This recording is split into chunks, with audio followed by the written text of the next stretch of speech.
මොහොත තියෙන්නේ S2 ඉස්සරහද නැද්ද?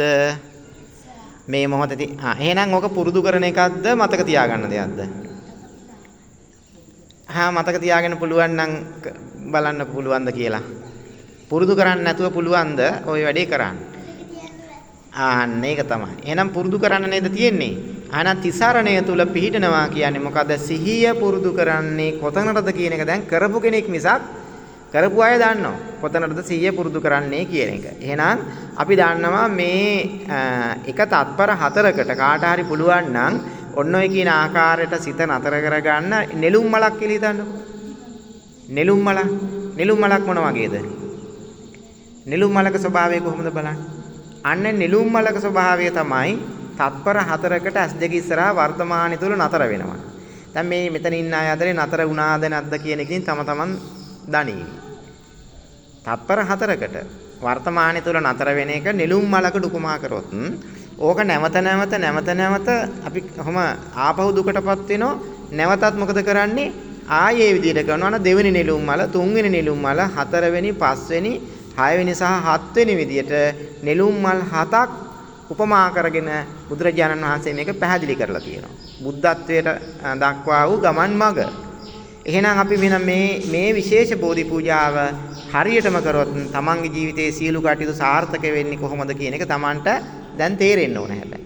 සුව සහනෙන් නිදහසේ හැමදේම කරනවා නම් ඉවසීම උපරිමයෙන්ම තියෙනවා නම් අසාර්ථක වෙයිද? ඉවසීම උපරිමයෙන් තියෙනවා නම් සිතේ හැම වෙලෙම සතුට නිදහස සුවය තියෙනවා නම් තමන්ගේ වැඩ අසාර්ථක වෙයිද? අසාර්ථක වෙන්නේ ඇයි? තමන් කළ යුතු දේ මොකක්ද කියන එක තමන්ගේ මනසට තියාගන්න බෑ. මොනවා හරි ප්‍රශ්නයක් ඇවිල්ලා S2 ඉස්සරහා බොඳ වෙනවා. එහෙනම් තමන්ගේ S2 ඉස්සරහා පැහැදිලිතාවය පවත්වා ගන්නව නැත්නම් වර්තමානගත වීම තුල නෙවෙයිද තමන්ගේ සියලුම ප්‍රශ්න විසඳෙන්නේ හැම ජයග්‍රහණයක්ම තියෙන්නේ කියන කාරණාව පැහැදිලි වෙන්න ඕන. ඉතින් හැමෝටම තේරෙන්න ඕන මම මේක ප්‍රායෝගිකව මේ තැන මේ ආපු කට්ටිය දාන්න මම ඒක කිසිම මට ප්‍රශ්නයක් වෙලා නැහැ. මම අදත් තාමත් බොහොම සුවසේ මම මේ කටයුතු තාමත් කරගෙන යනවා. එහෙමනම් ඒකෙන් පැහැදිලි වෙනවා ඒ වගේ හිතක් ඔය අයට ඇති වෙන්න කරන්න ඕන දේ මම කරපු දේ තමයි මම ඔය කිව්වේ. මම කර විදියයි මං කිව්වේ. මම සිහිය පුරුදු කරපු විදිය.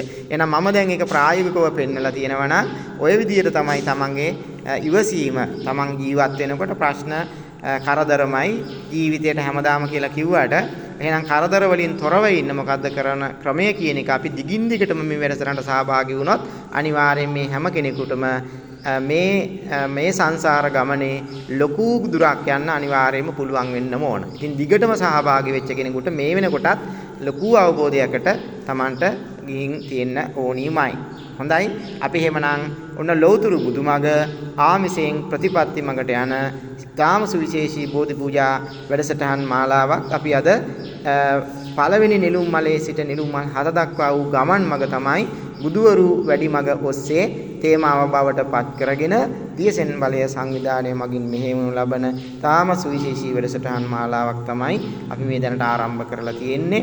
හොඳයි එහෙනම් ප්‍රදේශවාසී ගම්වාසී සීලමු දෙනාට ඉතින් අපි ආරාධනා කරනවා මාස 3 පුරාවටම එක දිගටම අඛණ්ඩව මේ වැඩසටහන් මාලාව පවත්වාගෙන යනවා. විශේෂයෙන්ම දරුවන්ට දහම් පාසලේ විශේෂ දහම් පාසලක්, ඒ වගේම දරුවන්ට හවස්වරු වල අධ්‍යාපන වැඩසටහනක් ඇතුළු දරුවන් මූලික කරගෙන යන විශේෂ වැඩසටහන් මාලාවක් පවත්වනවා. ඉතින් අපේ ජයවර්ධන මහත්මයාගේ අදහසක් තියෙනවා මේ ගමට දැනුවත් කරන්න පීකර එකක් එනවුස් කරලා. ඉතින් ඇත්තට මේක එතුමාගේ සිතිවිල්ලටත් බොහොම මම හිතන්නේ තාම සතුටු වෙන්න පුළුවන් කාරණාවක්. ඉතින් අපි එහෙමනම් අපි මේ බෝධි පූජාවේ අවසානයට අපි එහෙමනම් එන්න බලාපොරොත්තු වෙනවා. එහෙනම් ලෝතුරු බුදුමග ශ්‍රී සත් ධර්මය තම තමන්ගේ සිත් සතන් වලට සමීප වන ගිනිගත් සිත් සතන් සඳහම් සිසිලෙන් සනසාලන ලෝතුරු බුදුමග සොයන බුද්ධිමතුන්ට කරන ආරාධනාවක් විදියට දිගින් දිගටම අපි මේ ස්ථානයේ තුල ලෝතුරු බුදුමග පුරුදු පුහුණු කරන වැඩසටහන් මාලාවක් දක්වා අවසානයේදී ධර්ම සංගායනාවක් පවත්වලා පවතින ශාසනික අර්බුදය විසඳීම තමයි අපේ අවසාන ඉලක්කය. ඉතින් සද්දවන්ත ඉලක්කයක්.